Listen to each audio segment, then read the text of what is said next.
तो नमस्कार दोस्तों, स्वागत है मगन ट्यूटोरियल्स में। उम्मीद करता हूं सब लोग स्वस्थ होंगे, व्यस्त होंगे, ज़बरदस्त होंगे।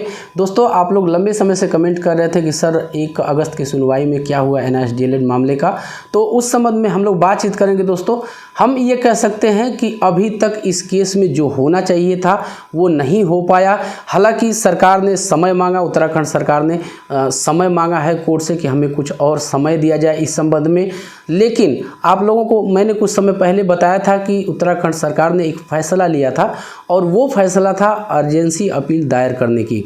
तो वो सरकार ने किया है और अभी फिर से एक नई डेट मिल चुकी है 7 अगस्त। हालांकि ये संभावित तिथि है, ये चेंज भी हो सकती है। 7 को मामला सुना जाएगा या फिर नहीं सुना जाएगा, उस समय एक दिन पहले काज लिस्ट अपलोड होती है। वो काज लिस्ट देखने के बाद ही पता चलेगा कि ये केस उसमें रहेगा 7 अगस्त में या फिर नहीं रहेगा।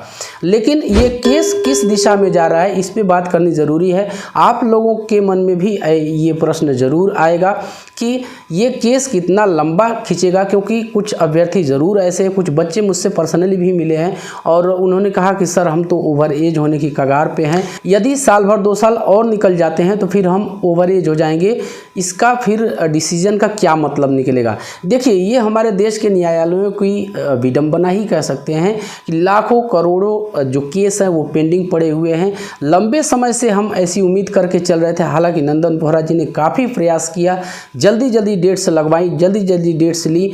उन्होंने पूरा प्रयास किया कि इस मामले की सुनवाई जो है वो जल्दी से हो। उत्तराखंड के अंदर भी, उत्तराखंड सरकार भी हम कह सकते हैं कि एक तरह से प्रयासरत है, क्योंकि वहाँ भी वैकेंसियों के लिए तमाम जो छात्रों के संगठन हैं वो लगातार धरना प्रदर्शन कर रहे हैं, सरकार पे दबाव बना रहे हैं।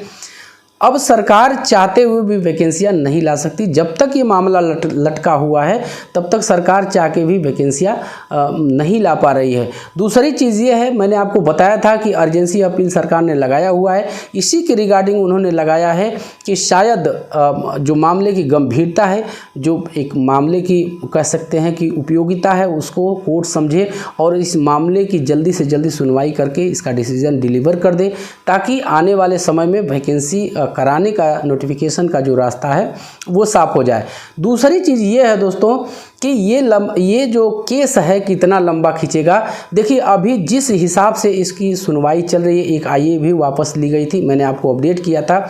जिस हिसाब से ये आगे चल रहा है उसको देख के ऐसा लगता है कि ये केस कहीं न कहीं हम कह सकते हैं कि माननीय जजेस द्वारा इसको कम महत्वपूर्ण माना जा रहा है। उतना बड़ा जनसमूह जुड़ा नहीं है। आप लोग जानते हैं कि BED BTC के मामले में लाखों करोड़ों अभ्यर्थी इससे जुड़े हुए हैं। हालांकि NIST DLED प्रशिक्षितों की संख्या भी 14-15 लाख के करीब है, तो ये संख्या कम नहीं कही जा सकती, एक बड़ा नंबर है और इस केस से एक बड़ा जनसमूह जुड़ा हुआ है। आप जानते हैं कि अलग अलग राज्यों में इससे संबंधित जो केस है हाई कोर्ट्स में वो पेंडिंग है, और चूंकि मामला अब सुप्रीम कोर्ट तक आ गया है तो हाई कोर्ट्स भी उस पर सुनवाई से बच रहे हैं एक तरह से, और वो जानते हैं कि सुप्रीम कोर्ट की जो भी गाइडलाइन कह लें उसको, या निर्णय कह लें, फैसला कह लें, आ जाएगा तो ये मामला राज्यों में भी अपने आप सुलझ जाएगा।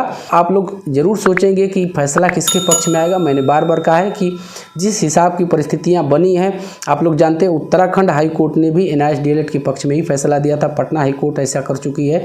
तो NIST DLED हमें जहां तक लगता है कि वो PRT में रहेगा, सरकारी नौकरियों में एलिजिबल रहेगा। बाकायदा NCT ने लेटर जारी करके पूरे देश के सरकारों को ऐसा कहा था कि NIST DLED को आप सरकारी नौकरियों में एलिजिबल मानते हुए उनसे आवेदन लीजिए।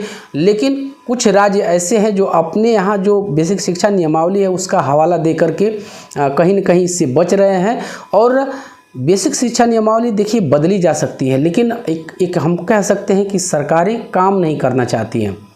अब उसके लिए उनको समिति बनानी पड़ेगी, उसकी रूपरेखा बनानी पड़ेगी, उसमें शामिल करना पड़ेगा विधानसभा, विधानमंडल, जहाँ जो कुछ भी उपलब्ध है वहाँ पे उनसे पास करवाना पड़ेगा। तो इसमें काफ़ी एक टाइम टेकिंग चीज़ होता है। और मैंने बार बार कहा है कि सरकारों को कोर्ट पहुंचना आसान होता है, विधिवत इसके लिए विभाग होता है उनका, कानून विभाग, और वहाँ पे वो मामला दे देते हैं, अपना वो चला जाता है। जब NCTE से स्पष्ट लेटर मिल चुका है, शिक्षा मंत्रालय ने कह दिया है, तो फिर सरकारों को ये चाहिए कि अपने यहाँ की जो नियमावली है वो उसमें संशोधन कर ले, ताकि NIST DLED भी एलिजिबल हो सके। तो बस दोस्तों, यही था आज की इस वीडियो में। हम ये मान के चल रहे हैं कि 7 अगस्त को ये केस लिस्ट हो जाए। काज लिस्ट चेक करने के बाद यदि कोई अपडेट आती है, केस सुना जाता है, जो कुछ भी इस केस में होगा हम आपके सामने ज़रूर लेके आएंगे। और चलते चलते वही रिक्वेस्ट दोस्तों, कृपया आप इस चैनल को लाइक शेयर और सब्सक्राइब ज़रूर कीजिए दोस्तों। जब आप ऐसा करते हैं तो हमें एक मोटिवेशन ज़रूर मिलता है। मिलते हैं अगली वीडियो में, तब तक के लिए नमस्कार।